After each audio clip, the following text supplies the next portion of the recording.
नमस्कार, आप भारत लाइव देख रहे हैं। अगर आप भी पंचायत चुनाव लड़ना चाहते हैं या पंचायत चुनाव से संबंध रखते हैं तो ये खबर आपके लिए है।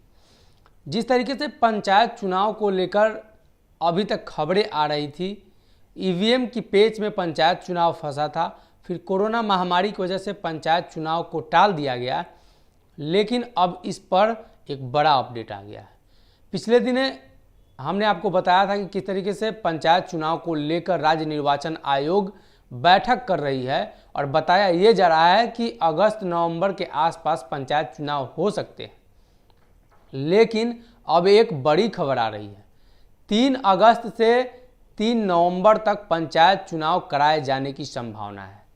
आपको बता दें कि अगस्त से नवंबर के बीच पहले भी खबरें आ रही थी, लेकिन अब बताया जा रहा है कि पंचायत चुनाव की प्रक्रिया 3 अगस्त को जो नोटिफिकेशन जारी होगा उसी के साथ शुरू हो जाएगा।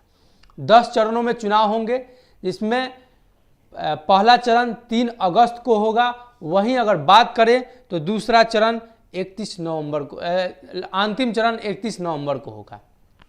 10 चरणों में ये चुनाव होंगे। भौतिक सत्यापन बूथों का किया जा रहा है। वीडियो कॉन्फ्रेंसिंग के जरिए जो राज्य निर्वाचन आयोग है उन्होंने तमाम जिले के डीएम से बातचीत की है और ये जानकारी ली है कि चुनाव के संबंधित चुनाव को किस प्रक्रिया से कराया जाए।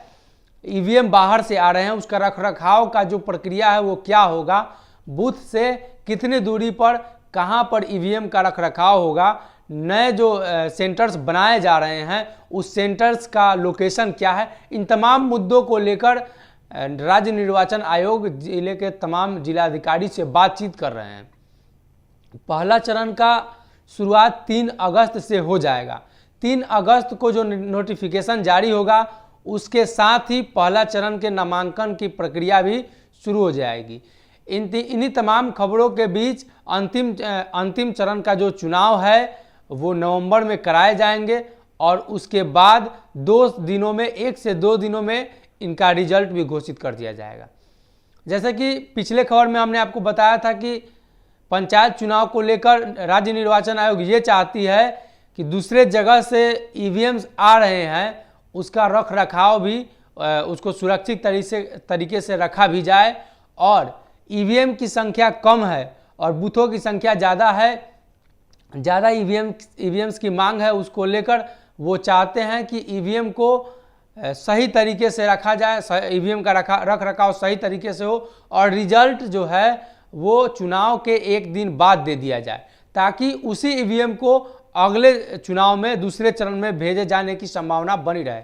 और पहला चरण का जो चुनाव होगा उसके बाद तीसरे चरण, चौथे चरण में पहले चरण का ईवीएम को भेजा जाएगा और उसी से चुनाव कराया जाएंगे। क्योंकि बिहार में पंचायतों की संख्या 8,8100 के आसपास थी, जो 200-300 इस बार घट जाएंगी, क्योंकि कुछ पंचायत को नगर निगम, नगर परिषद और नगर पंचायत में घोषित कर दिया गया है। अब देखना यह होगा कि राज्य निर्वाचन आयोग की तरफ से इन सभी खबरों की पुष्टि कब की जाती है, क्योंकि ये सभी खबर सूत्रों के मुताबिक जो खबरें आ रही है उनके अनुसार है।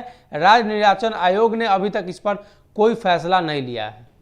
अगर ये वीडियो पसंद आई और वह बिहार के राजनीति और बिहारियत से सरोकार रखेनी तो सब्सक्राइब बटन दबा के चैनल के सब्सक्राइब कर ली।